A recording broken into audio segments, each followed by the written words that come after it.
But a big thing too, I think why it's so important to start your morning with something good, is because it starts your day off with a win. Yeah. Like it feels the worst when you have a morning and it's a slow morning and you're dragging yourself out of bed, you have your cup of coffee. Let's say you do spend your time on social media and then you do go out and go to work. You've already been like, ugh, right? Like your day is already starting on a low point, and now you have to try to build up from there. But if you can start doing something physical, get your heart rate up, do some push-ups with a slingshot. Like if you don't want to just do some bare push-ups, grab a fucking slingshot and just pop those push-ups out, because you'll be able to do 50 or 60, right? You're already, heart rate feels good. You want to go move, you go take a walk, you come back home, you get everything in, like, and you've already started your morning winning.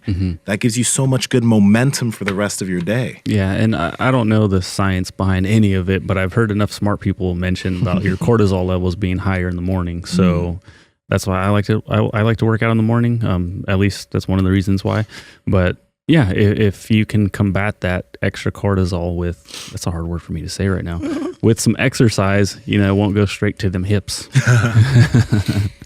I think, something you're looking to do in the morning is, for some people, like if you are kind of reaching for your phone or doing things that you maybe aren't supposed to be doing at that time because you're trying to be more productive, is you're looking for some like gratification. But you know for a fact, you go for a jog around the block, you go for a walk, you go on a walk with your wife or one of your kids, or you do something in the morning, you get in a couple push-ups, whatever it is, that you're going to feel fucking amazing after that. Like, fuck a cup of coffee. Like, that's way more powerful. And that's actually what Kara brought up when she was on the show.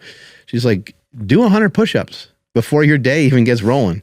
She's like, you've never had like something give you more energy than that. Sure. And we lose sight of that. The human body is kind of like, it will get pretty lazy because it will view things as like it costing too much. Push-ups, we're not like wired to do push-ups, but we are wired for movement. And once you get the movement going, and once you've had some momentum, again, this is mentioned many times over in James Clear's book, Atomic Habits, where he talks about once you set yourself in motion, that is motivation. That is because in order to be motivated, you need a motive. And your motive, you can't understand it until you're already in motion, unfortunately. Sometimes you can. Sometimes I could sit down with certain people and say, these things, let's talk about all these things. What do you think are the 5 things that are in your best interest to do day in and day out that are reasonable for you to lose some body fat, right? And we go over these things. They agree. I agree.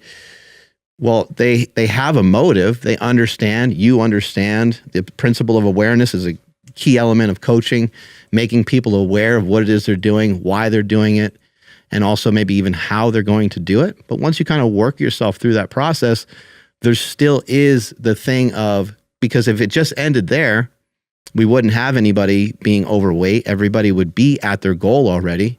It doesn't end there. You have to actually go and do the thing. Something that helps me a ton is, and I've mentioned this before, and I'm not sure if I heard this from Jocko Willink, so if I am stealing this from him, I'll credit him, but I heard him mention something similar to this. But I'm a big believer in trying to develop unflinching discipline. You're just going to do it. Like you don't think about it. There's some people that believe, people like Andrew Huberman and some people that study the brain, they believe that thinking happens the moment that conflict arises. But if you can beat conflict to the punch, then you can just go and do the thing that you wanted to do before that ever, because once that conflict hits, it's a little later than I thought. Fuck, man, jumping rope outside, man, it's raining out there today. It's, you have my dog doesn't even want to go outside. Like it's just, the excuses, once the excuses come up, you're kind of dead in the water. So if you can try to beat those things to the punch and have start to build an unflinching discipline to where you're just in motion, for sure that once that thing is done, you're going to feel way better, and there's not ever going to be an occasion, unless you somehow got injured, where you're going to feel worse. Fat Project family, I hope you guys are doing well. Now, we love meat. We love to eat meat on this podcast. We've talked about it. Yeah, we talked about it a lot. That's why I partner with Piedmontese, because they have amazing cuts of steaks, some that have a lot of fat, some that are a bit lower fat. But no matter what diet you're on, you can fit Piedmontese steak into your diet. It's fucking good. Andrew, how can they get it? Yes, you guys got to head over to Piedmontese.com. If you guys know how to spell it, say it with me. That's PIEDMONTESE.com, and at checkout, enter promo code POWER for 25% off your entire order. And if your order is $150 or more, you get free 2-day shipping. Links to them down in the description as well as the podcast show notes. Let's get back to the podcast. Absolutely. That's a big deal right there. Like, for example, this morning, I woke up and my body wasn't, I told you this, my body wasn't feeling the best. I felt kind of like, ooh. Yeah. So what if your mom heard you say that? She'd punch you're you. Right. She'd punch you in the stomach. Well, I didn't say that my body is this way. I said I just wasn't feeling this way. But if I ever made a bad statement, yeah, she'd be like, correct yourself. She'd make me correct myself.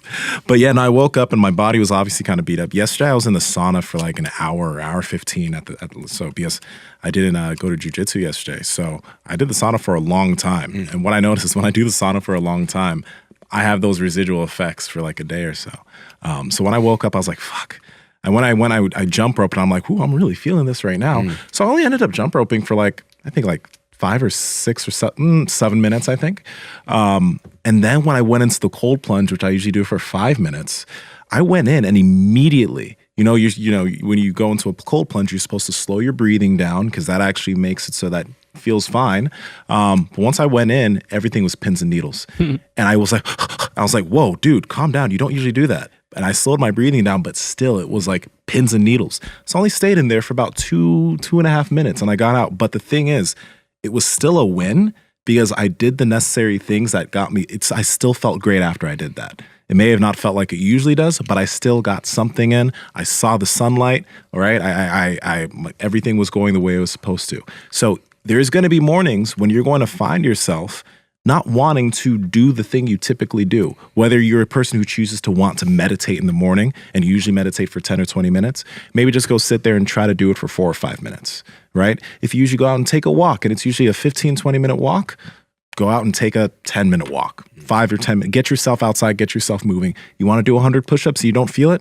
Do 50, right? Do something. Get that heart rate going a little bit because it's still going to set up, it's still a win, right? That's the whole idea of not having that all or nothing mentality. Because when people set themselves up with that all or nothing mentality, like if I can't do this whole thing, then I've failed, it makes them so that on that one day when they're not totally feeling it and they don't manage to do something, they're like, they're beating themselves up and they're like, this isn't going to work for me. And then they fall off. But if you can at least make sure most of the time you're doing what you set out to do. And sometimes when that happens, you do something, that's still a win. I like what you said. I think it's pretty simple. Like just try to start your day out with a win. And when you're trying to start your day out with a win, like give yourself like an opponent that's like easy to beat, like throw in Glass Joe, throw in somebody that's real easy to whoop on that way. Because, you have expectations of yourself to like do this jumping rope for 10 minutes or something like that. And you're able to like curtail it and you're like, it's not the same today. So I'm going to cut it a little bit short, but it's still a victory. You still got your heart rate still went up. And because it didn't feel as good, it was still challenging. Yeah. Because your body was just fatigued and it was acting differently. Hey guys, if you like this clip, go ahead and comment down below and let us know what you liked about it. All right. Share this with a friend. Make sure to subscribe to the channel. And also, we are on Reddit and Discord. All that's down below. All our sponsors and everyone that supports us down below there too. So you can get whatever you like from us. All right. Peace.